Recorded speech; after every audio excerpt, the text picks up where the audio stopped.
Caitlin here, and welcome back to Card Game Wednesday, the day of the week where we enjoy all things card game related. And today I'm going to be kicking off with a little series that I want to do, maybe not like back to back, but I'm going to do it over like the course of maybe the next few months or something like that, or even weeks, mainly to fill in the time when we don't have any spoiler discussion, where we don't really have any deck profiles currently, because I am getting my last minute preparations ready for London FOW GP, so I don't want to really be posting about my deck before the event has happened. I will most likely be posting it after either my vlog or after the event has happened, so I wanted to fill in a little bit of time, and I actually wanted to kick off this series for a little while now, because I've been thinking about it, and it was ever since I did the initial video a while back on Valentine's Day, or celebrating Valentine's Day, about why I loved Sylvia so much, and I thought I should do it like some little character analysis, or like even just like thought analysis on some characters who maybe either are very popular in the series, or maybe don't have really that much popularity behind them, or just don't get a lot of love from the lore itself. I mean, FOW do come up with some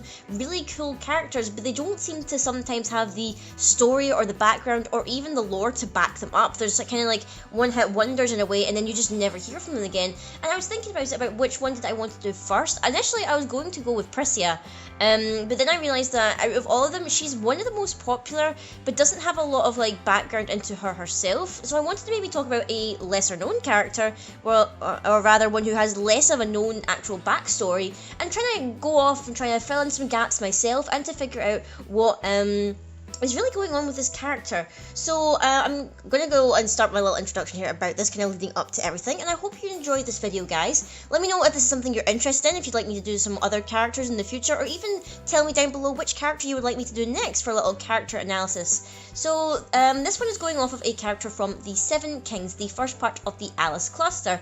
Now, the majority of the Seven Kings characters are at least remembered quite fondly, mainly due to a lot of them going on to be running characters into the future clusters and whatnot, or getting several different iterations in rulers and future support in their, like, say, their different class. In particular, however, one character didn't get a lot of love in terms of the lore, and that would be Arla, known as the Winged Lord, or the Hegemon of the Skies, I believe. So Arla was a character that I became quite attached to early on when I started Force of Will. The Alice Cluster box, the Seven Kings of the Lands, was the first set I ever bought, and after seeing the artwork for the Angel class and whatnot, or the Resonator type of Angels, I really wanted to build an Angel deck, and actually an Angel deck was the first proper deck that I ever ran when I played Force of Will myself. Like, other rulers came and went in my life and everything, but I always had a little bit of a soft spot for Arla, because I used to love his design and everything.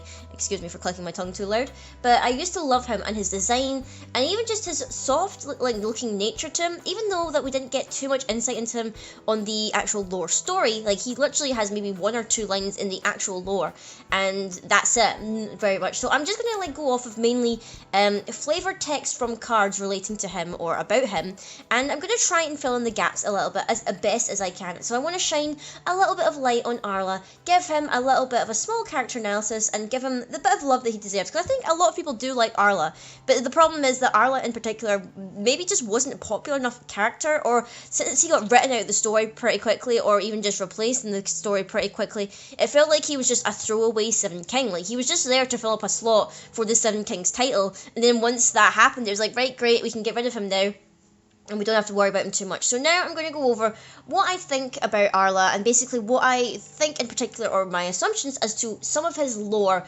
going off of flavor text from cards and everything. So starting it off, you have to consider the fact that Arla is never actually classed as an angel until very later on. I believe the first time he's ever classified as an angel is his Vingolf 3 card. He is initially obviously a Seven Kings in his first ruler, which was the Winged Lord, but then other iterations of him usually class him as either a wingman or a fallen angel, etc, etc. Now, he is also known as the Winged Lord.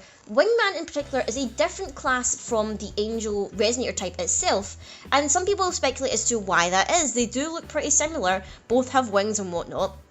But there is sometimes a classification. Force of Will, or rather the wiki, states that wingmen are actually a creature inspired by avians in particular, whereas angels are obviously more common to the actual, biblical, but not really biblical, but the more common knowledge of a westernized angel, like a heavenly being and whatnot. So wingmen and angels are two different types of creature in this world, anyway, or in the world of Ataratica. Now, in terms of the home of the wingmen, it is said to be an Armala on the ground. Armala, the heavenly garden, obviously is known as like basically the land of the angels, like, you know, a place within the sky that needs to be protected. It is like a holy place, essentially. Maybe it's going off of the idea of heaven a little bit, but they don't really say it. So the home of the wingmen is on the ground. Now, for some reason, the ground of the wingmen is on the, or rather, the home of the wingmen is on the ground.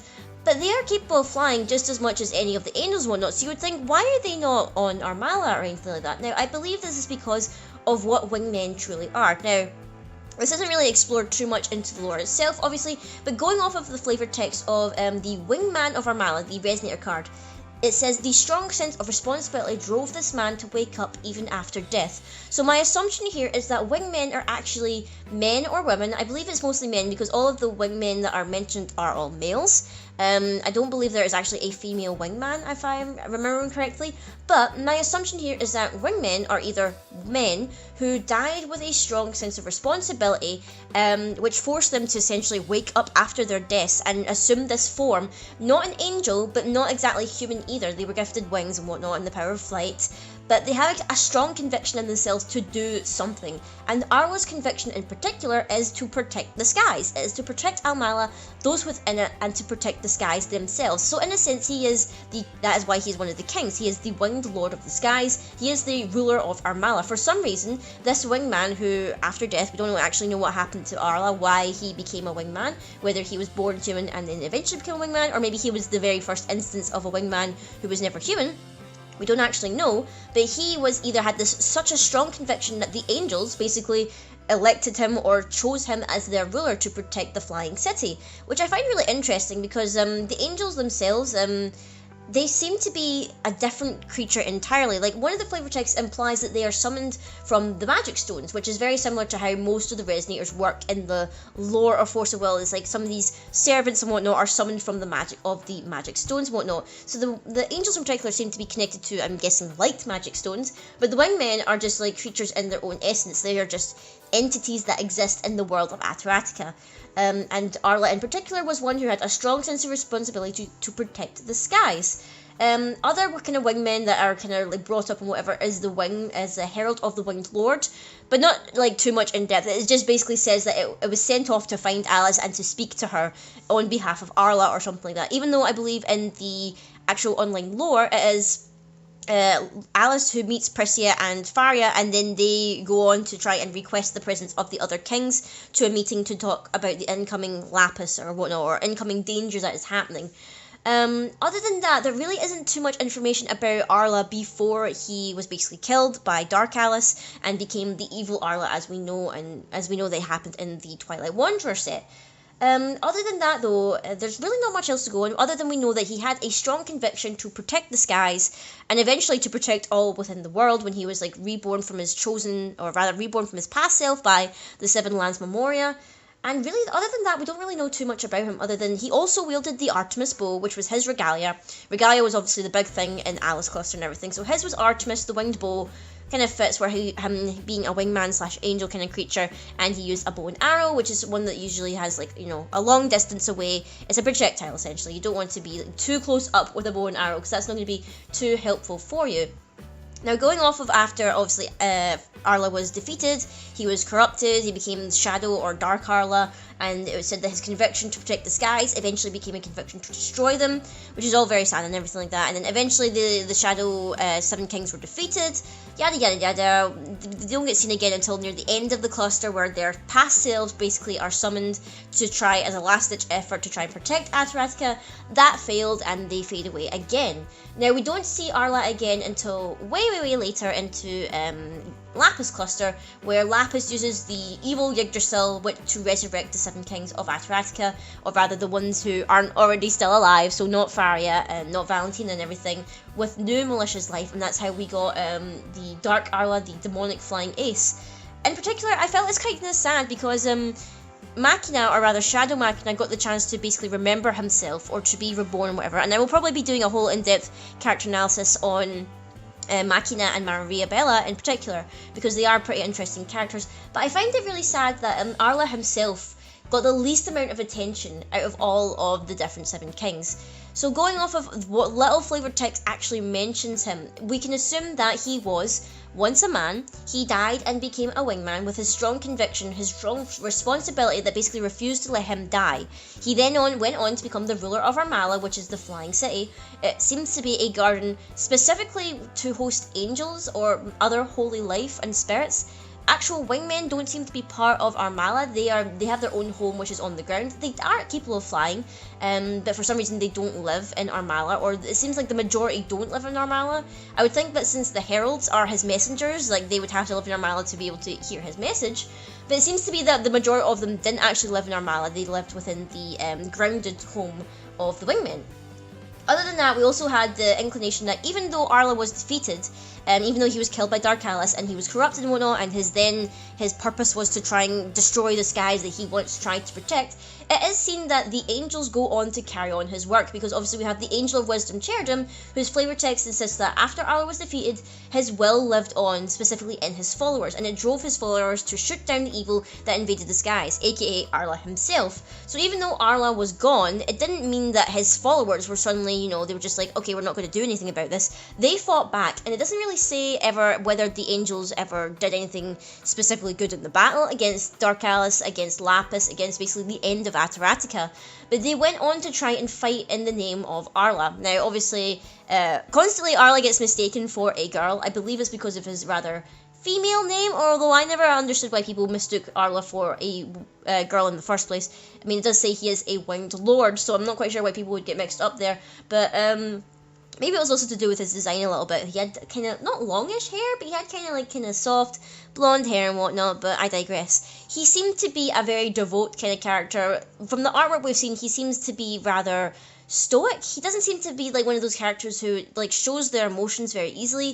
He has a very neutral expression in most of his artworks, except the ones where obviously he's corrupted or evil or anything like that. But he seems to be quite a devout character who, was striving for his responsibility. It was the one thing he lived for, and it was the one thing he would die for. Because obviously he says the flavor text for his ruler was the ruler of Arla, the flying city, the wingmen who live in Arla, the heavenly garden, do not hesitate to sacrifice themselves in its defense. The angels are summoned to fight thanks to magic stones. So it makes me feel like the wingmen specifically were willing to kill themselves to protect the heavenly garden or to protect the skies that they lived in, and this sadly includes Arla himself. It seemed to be he was a guy who, or rather he was a character who was willing to put himself before all those who inhabited the skies, which I feel like is quite a tragic thing, in that his sacrifice, or rather his defeat at the hands of Dark Alice and eventually his enslavement at the hands of Dark Alice and Lapis in the future, seems to have been pretty much forgotten, because he is the least remembered Seven King. So I find that really, really sad, especially since he has really decent resonators. His initial ruler was a very decent ruler, even though angel support didn't really go too far, other than the Celestial Winged Seraph, who also was summoned by the Winged Lord Arla and is the highest rank in the angelic orders and whatnot. Obviously his resonator, the Arla Demonic Flying Ace, is also a pretty decent card within the Evil Yggdrasil deck. But other than that, I felt like he was such a throwaway character. Once Force of Will realised that, hey, we don't need to keep all the Seven Kings around for the rest of the cluster, we can kill off the majority of them, and he got the short end of the stick, where he was the least remembered one. Melgus at least got a bit more into his backstory as to him rising up to become this tyrant, this conqueror. Machina and Maria Bella's story was delved into more, and obviously Faria came back several times over in order to help the story in the future. I feel like Arla got the short end of the stick in being basically the forgotten Seven King, and I feel like it's quite sad, but at the same time I'm just well, I remember you, Arla, I will always remember you. I feel like there's not really much to go on in terms of flavor text, in terms of the different cards and whatnot, because really the cards don't give us a whole lot of information either. We get very little information on Arla in particular, so it's just really hard to speculate even further into his character and anything like that. But I've done my best to try and fill in some gaps as to what I think maybe happened. I do believe that maybe he was some kind of strong individual, and when he eventually died, this responsibility drove him to become a wingman in the afterlife, sort of like a ghost or a spirit or something like that, or some other worldly being that was risen from his death. But that's really all I've got to go on, guys, because really there is not a lot to go on for Arla in particular. Let me know what you guys think of me trying to fill in the holes in his backstory a little bit, or whether you have some theories, or you've got some kind of like your own headcanons as to anything relating to Arla and the Angels and the Wingmen. Or just let me know what characters you'd like me to do in the future. I was hoping to maybe do Priscia, I want to do Machina and Maria Bella in the future, maybe even Valentina, because I probably have a lot to say about Valentina in particular. So let me know if you enjoyed this character analysis, guys. Obviously this one was like short, not really a very long video. Short probably because there's not a lot of information I could go off for Arla in particular, but I hope you enjoyed it, guys. Let me know down in the comments down below what you thought of this video, and until next time, guys, I will see you all later.